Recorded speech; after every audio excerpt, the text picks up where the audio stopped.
Good morning, lovelies. This is the second video where we're looking at how we take what we know about the form of a poem and we write something sensible about it for an exam. So as I keep mentioning, the exam, we're looking to write, 30-40 minutes in the exam on a poem, your unseen poem or an anthology poem. And in the last video we were looking at Out Out by Robert Frost, which is a narrative about a boy who loses his life in a freak saw accident. So I was looking at aspects of form that supported the big ideas. So the big ideas were about the brevity of life and how easily life is snuffed out, if you like. And I thought that the single stanza was the one thing I was going to hang my hat on, or one thing I was going to place my bets on as being the one thing I could write about in my time in the exam. Of course, grade 6, grade 7 thinking, I want to write about them all because I'm worried that the one that I write about won't get the marks. So I'm going to see what I can do. Now, you remember for the higher grades, really I'm looking to do several things. I'm looking to be developed and I'm looking to be thorough. Okay, so those are specific things in the mark scheme that I need to have in the back of my head. So I'm going to show you where I become clear, where I become developed, where I become thorough, and hopefully where I become conceptualized, which is the thing in the top levels for GCSE in terms of poetry, where I'm thinking about the concepts, the big ideas, which is why I keep stressing about the big ideas. So I'm going to start with a point, and I'm going to start just by describing the aspects of how Robert Frost is using form. So in Out, that's a bit small, isn't it? I'm going to make that a little bit bigger in a minute. You'll see my terrible typing. Let's make that a little bit bigger to start with. Everyone can see what I'm doing. By Robert Frost. And here all I'm doing is just, using the words of the question, using the ideas and thinking of, and just going to describe what he does in terms of form. The poem is written in one single, and I want to stress the idea of it being single, so I'm going to say unbroken stanza, just in case the examiner hadn't got the point. I'm not just saying it's just one stanza. I'm going to make some comments about the idea of unbroken. I don't need to quote when I'm talking about form because it's too much. What I'm going to do is quote the entire poem. So if I'm using the point evidence explanation, I might not be using very much evidence in that. I may use evidence in other places though. And I'm going to go on now. So I've described it. I need to then start to think about, okay, well, why might he have done that? So one effect of this is that it presents the incident in one single, and you can see where I'm picking up that same idea, unbroken action. Now, as an examiner, hopefully other teachers will agree with me, that's where I go, okay, this candidate, me, has got a clear understanding of why, of form. So I'm aware of what form is, and there I've got some clear understanding of why you might do that in that there. But it's simple, I'm not saying very much about it. So that's where I'm kind of going, okay, this is clear, but it's not developed. It's definitely not developed, and it's not thorough. So I need to do a little bit more than that. And this is where I might start then picking up quotations that I'll be including. So looking back at the poem, I want something about that, the brevity of life, and that's the point. It's insignificant. The death is insignificant. It doesn't stand out.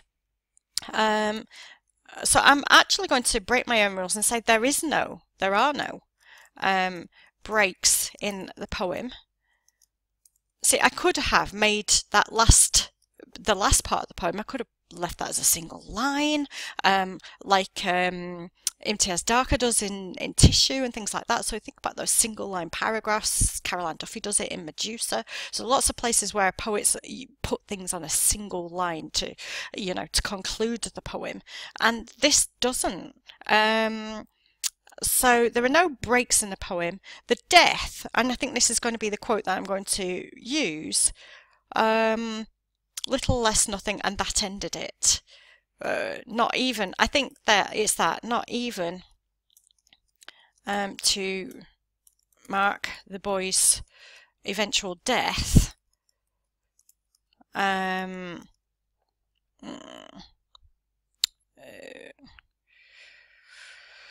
means that the death doesn't stand out. It's not remarkable. No, the poem doesn't stop and the people don't stop. That's important.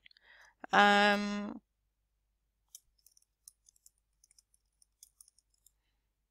know what I mean now about where I was talking in the last video about blunderbuss, about the pepper shotting, the fire hosing. You can see me doing it here. But this is my attempts to be developed and thorough. I know I'm that. So it's not remarkable. It doesn't stand out. The poem, like the people, just continues without pause, without stopping to mourn or reflect.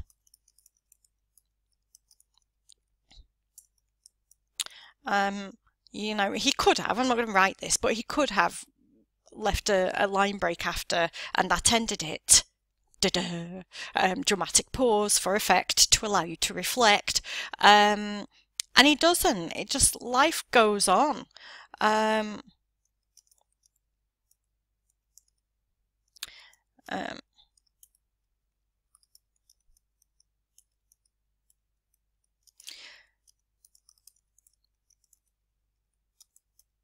And that's where I'm starting to hit conceptualize. I'm starting to talk about the big ideas here in the poem. Oh.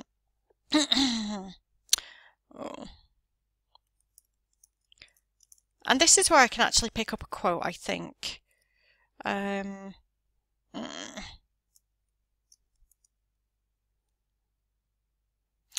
think he fades away, really, doesn't he? I think that's what I'm going to say.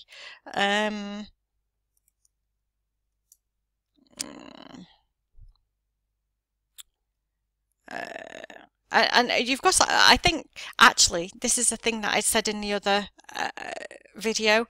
A second thing that I picked up was the simplicity of that monosyllabic sentence in the second to last line, that no more to build on there.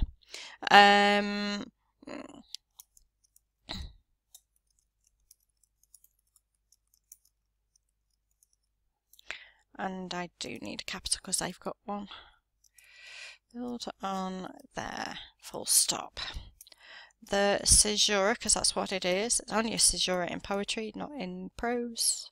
The caesura helps emphasize the matter of fact nature of this statement. I'm going to come back to that idea, because what the poet is saying, no more to build on there, okay, it's futile, it's pointless to invest any more energy in this boy's existence. And so I think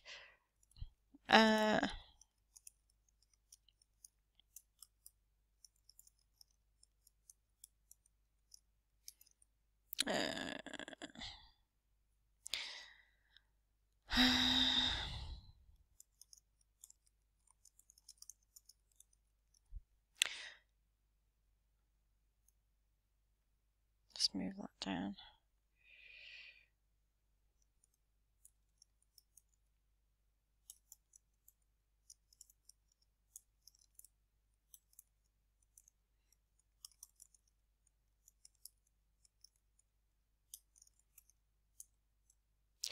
Okay, so what I'm going to do then at the end is just bring it back to the single unbroken stanza at the beginning of the paragraph, because I've drifted quite a bit, which I do, and people do. So I need to kind of link that into the single unbroken stanza, the unbroken action.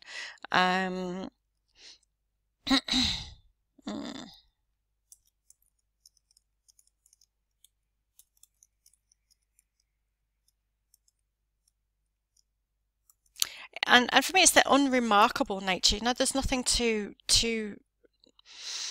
distinguish it from any other line in the poem. The way this line is embedded unremarkably in the poem draws attention away from it.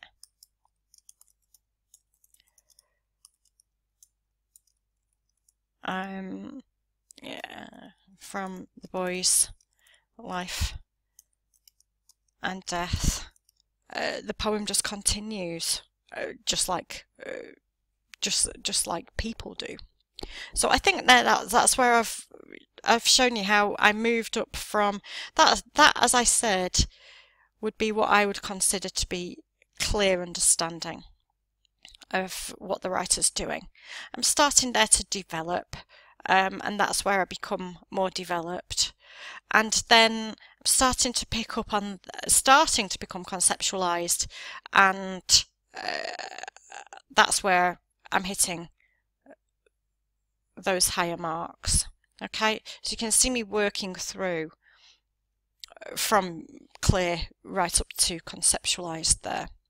So that's how I would write about form. And you can see I don't need to write about, I managed to bring in 2 different techniques there.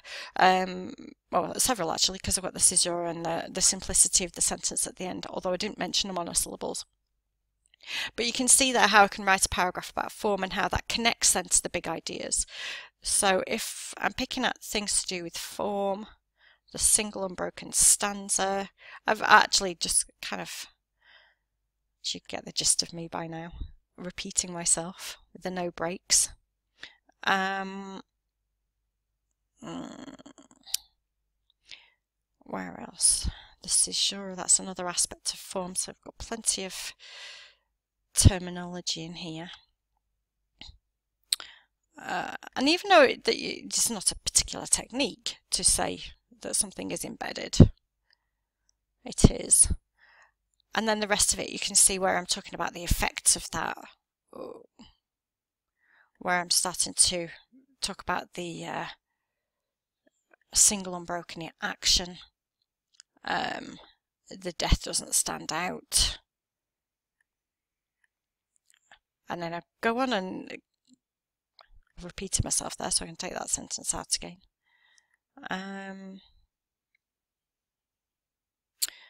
Okay, we're talking about the effect there. And you can see that I start there to talk about the big idea of the poem. And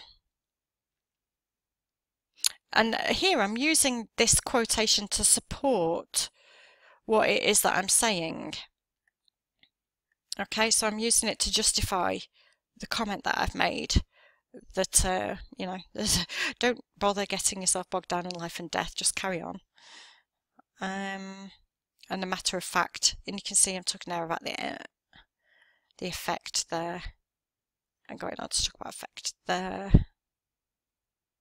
And the effect there too. So lots of different effects.